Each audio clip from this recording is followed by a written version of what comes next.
तुम्ही विश्वास हे केलं गेलं ना, तुम्हाला स्टाफ वाढवायचा आहे, हळू-हळू बिल्ड करायचं आहे आणि मॅन पॉवर असेल तर तुम्ही बऱ्याच गोष्टी साध्य करू शकता. Very true. आणि ही खूप इम्पॉर्टंट मला असं वाटतं टीप आहे. हां. ज्यांना नव्यानं सुरुवात करायची हं. आहे त्यांनी. ताई म्हणजे अर्थातच लॉकडाऊन त्यानंतर तुमच्या वडिलांचं त्या दरम्यान झालेलं निधन आणि हं. या सगळ्यामध्ये तुम्हाला शारीरिक आणि मानसिक खूप त्रास झाला असेल. हं.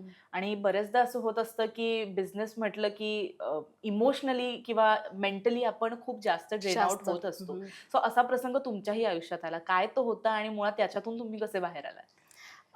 ॲक्चुअली तर खूप म्हणजे खूप स्टेज माझ्यासाठी ती हे होती. हं. मला सिव्हिअर मायग्रेन झालं. बरं. स्ट्रेसमुळे. स्ट्रेसमुळे. हं. म्हणजे इतकं मी काम इतकं ओघामध्ये करत होती, की मी स्वतःकडे थोडंसं दुर्लक्षही करायला लागली होती राइट, राइट. आणि ते आता कोणी करू नये. हो. म्हणजे मी सगळ्यांना सजेशन देईन, की तुम्ही पहिले आरोग्य जपा. म्हणजे तुमचं आरोग्य व्यवस्थित असेल, तर तुम्ही सगळं काही व्यवस्थित करू शकाल. सर सो सलामत तो पगडी पचास. हां, येस. खरंय. आणि मग माझ्यासोबत असं घडलं. मला इतकं सिव्हिअर मायग्रेन ना, म्हणजे मला लिटरली अटॅक यायला लागले मायग्रेनचे. काय म्हणता? हां, खूप मोठे-मोठे अटॅक आणि ते सुद्धा म्हणजे मलाही समजत नव्हतं. ओके. मला माहिती नव्हतं, की मला मायग्रेन आहे. बरं. की माझा स्टार्टिंगला फक्त हा हात आणि हा पाय जड होत होतं. जड होत होता. हां, म्हणजे असं पूर्ण इतकं हेवी होत होतं लाइक पॅरालायसिस सारखं. ओह! या म्हणजे तो टाइपमध्ये उचलत नव्हता? उचलत नव्हतं. बरं. सो आणि हॉस्पिटलमध्ये गेल्याच्या नंतर काही हॉस्पिटल असे असतात, की त्यांना काही माहिती नसतं. मग ते पहिले आपल्याला तीच घाबरवतं. भीती देतात. हां. बरोबर. एक सिस्टर सरळ येऊन म्हणाली, की "हिचं वाटतं पॅरालिसिस आहे." आई गं! माझी पूर्ण म्हणतात ना हालतच खराब झाली. माझा नवरा पण घाबरला. "अरे बापरे! इतक्या लहान वयात." मी सुद्धा टेन्शनमध्ये आले. मला जर पॅरालिसिस गेलं तर मी करणार काय? काय होणार? ह्या सगळ्या गोष्टींकडे मी काही विचारच करत नव्हते. आणि नंतर म्हणजे असं ब्रेन थोडंसं असं हेवी व्हायला लागलं. आणि असं हे नव्हतं, की डोकं वगैरे दुखतं असं नव्हतं. म्हणजे ह्या टाइपचंही मायग्रेन हां, असेल, एक्झॅक्टली. हे मलाही माहीत नव्हतं. मायग्रेन म्हटलं की शक्यतो डोकेदुखी, डोकंदुखी उलटी वगैरे, वगैरे उलटी असं असतं. वगैरे. हां. मला मळमळ होत होती, पण मला हां. असं जाणवत नव्हतं आणि त्या सगळ्या गोष्टी म्हणजे ना इतक्या सिव्हिअर होत्या, की मला लिटरली म्हणजे आता आपल्या ऋषीने मला बऱ्याचदा इथे डॉक्टरांकडे घेऊन गेलं. सो तुमचा भाऊ. नाही माझा स्टाफ आहे. माझं बरं. ऑनलाईनचं पूर्ण तो सगळं सांभाळतो. अच्छा. बरं. सो त्यांनी मला बऱ्याचदा हॉस्पिटलमध्ये म्हणजे तोच मला उचलून घेऊन जायचं. अच्छा. इतकी सिच्युएशन डाउन म्हणजे असं अटॅक आला ना, की मला काहीच समजायचं नाही. म्हणजे तो डॉक्टरांनी मला सांगितलं, की तो एक मायग्रेनचा असा प्रकार होता, की आपण म्हणतो ना, एक बोट कशी हं. Vertigo migraine type. म्हणजे ओके. माझी पूर्ण बॉडी हालत राहायची. म्हणजे असं मला समजायचं नसे, मी पूर्ण फिरत राहायची. बापरे! हं. म्हणजे इतक्या सिव्हिअर लेव्हलचं होतं आणि मला काही समजतच नव्हतं. मी ट्रीटमेंट इतकी घेतली तरीही नाही जात होतं. हं. सो मग मी एकदा असंच YouTubeवरती बघितलं. मग हं. एक आपले मुलुंडमधले डॉक्टर महापणकर आहेत. बरं. सो त्यांच्याकडे मी ट्रीटमेंट घेतली आणि हं. त्यांनी मला सांगितलं, "तुझा 100% मी मायग्रेन घालवणार." पण मला इतकं सिव्हिअर होतं, की तो मायग्रेन जायला मला वर्ष लागलं. काय म्हणता? पण मायग्रेन सहसा जात नाही.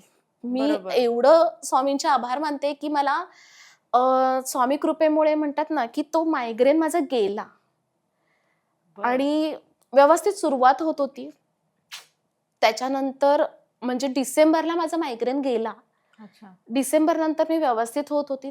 तेवढ्यातच मी पूर्ण म्हणजे माझी पूर्ण हे जे आहे बॉडी म्हणजे आपलं एक हं. पर्सनॅलिटी माझी चेंज होत गेली. हं. मलाच नाही समजत होतं काय होतंय माझ्याबरोबर, की माझा बिझनेसकडे त्याच लेव्हलनी फोकस होता. फोकस मी तसाच ठेवला. बरोबर. कारण की मी मायग्रेन असताना सुद्धा दिवाळीमध्ये मी बिझनेस केलं, मी गणपतीमध्ये बिझनेस केलं, मी त्याच लेव्हलचा बिझनेस केला. बिझनेसमध्ये मी कुठेच असं कमीपणा नाही करून दिलं. हं. पण आता मी मगाशी सांगितलं त्याप्रमाणे माझा स्टाफ चांगला होता. बरोबर. मी डिझाईन्स फक्त काढत होती, माझा स्टाफ सेल करत होता. माझा पूर्ण स्टाफ माझ्या बरोबर होता. बरं. आणि सगळ्यांनी मला इतका सपोर्ट छान केला. त्याच्यामुळे मग मी घरी राहून किंवा ट्रीटमेंट घेता मी घरी राहून सुद्धा काम करत होते. आणि मग नंतर असं झालं, की माझी पर्सनॅलिटी चेंज होते. मी कोणाकडे बोलतच नाही, हसतच नाही. जगण्याची म्हणतात ना, एक हे असतं, की जगावासारखं वाटतच नाही. हं. बऱ्याचदा असं झालं, की माझे मिस्टर ऑफिसला गेले, की मी माझ्या म्हणजे मी हेही सांगेन, की मी माझ्या स्वतःच्या बळावरती मी गाडीसुद्धा घेतली. बरं. हां, हं. मी कार घेतली आणि माझा ड्रायव्हर मला जेव्हा न्यायला यायचा, सो तो येईपर्यंत असा विचार यायचा, की नवरा गेलाय ना, आता काय करायचं जगून? आपल्याला पुढे जाऊन काय करायचं? पुढे जाऊन मरायचं आहे ना, तर मग आपण आत्ताच मरूया. आणि मी असं विचार करायला लागले, की सुसाईड करू का? मी स्वतःला मारून टाकू का? पण तो बरं. एक म्हणतात ना, एक थोडंसं कुठेतरी एक आत्मविश्वास आतून जागा व्हायचं, की ते स्वामींच्या कृपेमुळे, आई-वडिलांच्या पुण्याईमुळे, त्यांच्यामुळे असं मनात यायचं, की नाही, तू मरशील, पण तुझ्यासोबत तुझी मुलगी आहे. बरोबर. तिला तू जन्माला घातलीस, तिचं काय होईल? तुझा बरोबर. नवरा आहे, तुझं घर आहे, तुझे आई-वडील, तुझी फॅमिली पूर्ण. त्यांचा माणूस गेला तर त्यांचा काय होईल? सो माझं स्टाफ आहे, की माझ्याकडे आज 25 लोकं काम करतात. त्यांचं घर आज माझ्यामुळे चालतंय. त्यांचं काय होईल? मग मी त्या गोष्टीचा विचार करायला लागले. तरी पण म्हणतात ना, मला काही समजतच नव्हतं. मग मी माझ्या वहिनीकडे बोलली. माझी छोटी वहिनी आहे सुनैना, तिच्याकडे बोलली मी. सो मी म्हटलं, "सोना, मला ना काहीतरी होतंय, की मला नाही समजत आहे." ती मला म्हणाली, की "संध्याकाळी फक्त घरी या तुम्ही, आपण बघू." म्हणजे मी एवढी म्हणजे माझं एक लकीली, की माझ्याकडे सगळी फॅमिली चांगली. स्टाफपासून, घरच्यांपासून, म्हणजे सगळे आईपासून, माझे वहिन्यांपासून, सगळे भाऊ वगैरे सगळे, माझे सासू-सासरे, नणंद सगळे चांगले आहेत. त्यांनी मला तेवढाच सपोर्ट केला, की मग मला त्यांनी संध्याकाळी माझ्या फॅमिली डॉक्टरांकडे घेऊन गेले. मग डॉक्टरांकडे मला घेऊन गेली त्यांनी. डॉक्टर ठाण्यातले आपले सजेशन दिलं मला, की "तू अशा-अशा डॉक्टरांकडे जा, की तुझी फर्स्ट स्टेज आहे, की तू डिप्रेशनमध्ये आहे." आणि मला त्याने सांगितलं, की "तू आय कॉन्टॅक्ट जो आहे ना, तू बरोबर नाही करत आहेस. तुझी पर्सनॅलिटी पूर्ण चेंज झालेली आहे. तू ना." म्हणजे मी रडायची, उगाचच रडायची. काही कळायची नाही. म्हणजे माझ्या वर्कशॉपमध्ये माझी पर्सनल कॅबिन आहे. त्या कॅबिनमध्ये मी स्वतःला बंद करून घ्यायची आणि मी रडत राहायचे. मला समजायचं नाही मी का रडते. जेवायची नाही मी आणि झोपून राहायचे. म्हणजे इथे मी काम पण बरोबर करत होते. म्हणजे ते होतं, की ते होत होतं, की मी डिझाईन्स काढत होती, कामं घडत होती माझ्याकडून, पण काही समजतच नाही.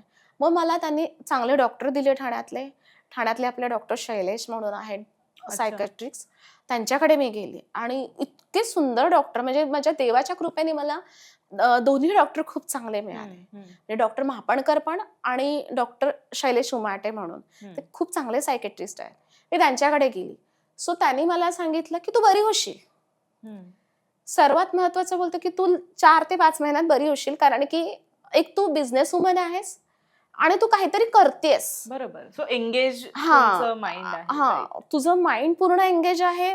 मी मुलीचं करत होती, तिला शाळेत पाठवत होती, सगळं काही करत होती. पण म्हणजे एकांतात तुम्ही तेव्हा त्रास होत होतं. पण मला स्वयंपाक बनवण्याची इच्छा नसायची, काहीच नाही. म्हणजे काहीतरी करायचं. पण मी जेवण बनवत होती, घडत होतं, पण ते करण्याची इच्छा नव्हती. मी पूर्ण डिप्रेशनमध्ये होती. मग त्यांनी सांगितलं, की तिला काउन्सिलिंग करावे लागेल. मग मी 3 ते 4 स्टेज घेतले काउन्सिलिंगचे. मग पूर्ण ते सिटिंग करून घेतले आणि मग त्याच्यानंतर मी 6 ते 7 महिन्यात मी व्यवस्थित ट्रीटमेंटला मी सपोर्ट करत होती. सो ते त्यांनी मला जे सांगितलं, आणि तुम्हाला तेही आपल्याला एक गोष्ट लक्षात ठेवायची, जेव्हा आपल्याला डॉक्टर वगैरे काही सांगतात ना, ते तुम्ही फॉलो करा. आपण बरेचदा अर्ध्यावर ते गोष्टी सोडून देतो.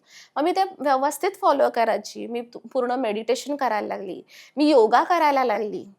मग मी योगा करत असताना योगा माझ्याकडून थोडं घडत नव्हतं. मेडिटेशन आणि मग मी जिम चालू ठेवली. एक्सरसाइज ही खूप महत्वाची गोष्ट आहे तुमच्यासाठी. फिजिकली आपण फिट असू तर मेंटली फिट राहायला हरकत नाही. आणि तुम्ही जर एक्सरसाइज करत असाल ना, तर तुम्हाला मेडिसिन पण तुमच्या शरीरावरती तेवढंच काम करतं. Very true. जर तुम्हाला वॉक नसेल, नॉर्मल वॉक करणं, आपण बऱ्याचदा असं विचार करतो, की नाही मी काम करते ना म्हणजे माझं एक्सरसाइज नाही. ती एक्सरसाइज नाहीये तुमची. तुम्ही जे एक्सरसाइज त्याच्यासाठी पर्सनल टाइम काढा. म्हणजे स्वतःसाठी तुम्ही अर्धा तास जरी 40 मिनिटं आपण काढू शकतो. त्या 40 मिनिटांनीच मला घडवलंय. म्हणजे मला डॉक्टर म्हणाले, की "तू कसं केलं?" सर म्हटलं, मी जिम जॉईन केली आणि मी एक्सरसाइजमुळे माझे मेडिसिन मला खूप फास्ट रिकव्हरीसाठी मला काम करायला, कारण अल्टिमेटली बॉडीची ताकद, इम्युन सिस्टम वाढायला लागली. बरोबर. मग त्याच्यामुळे मला फटाफट रिकव्हरीसाठी मला मग तेवढंच बळ मिळालं. सो मग मी ते करत असताना मला वाटतं मी गणपतीनंतर दिवाळीच्या आधीच मी रिकवर झाली. हम्म. म्हणजे मी बऱ्यापैकी रिकवर झाली. मग मी त्याच लेवलनी, जसं अगोदर माझा जो कॉन्फिडन्स, आत्मविश्वास जो होता, त्याच कॉन्फिडन्सनी मग मी काम करायला लागले. किती छान. खऱ्या अर्थानं म्हणजे ही मला असं वाटतं की आजच्या पिढीपर्यंत या अशा प्रकारची गाथा पोहोचलीच पाहिजे. हा, कारण आपण हरतो बरोबर. म्हणजे जेव्हा चारी बाजूनी, आणि मुळात जसं तुम्ही म्हणालात की मनाने जेव्हा आपण खचलेलो असतो तेव्हा आपल्याला किती पण सुंदर गोष्ट ही वाईटच वाटायला ओव्हर लागते. थिंकिंग हा. वाढतं. आणि हा खूप आता मेजर, मला असं वाटतं कुठल्याही क्षेत्रातला मोठा असा प्रॉब्लेम झालेला आहे की लोक त्याच्यामुळे अर्ध्यावर आलेला आपला सगळा जो काही व्याप आहे तो सोडून देतात. सोडून देतं.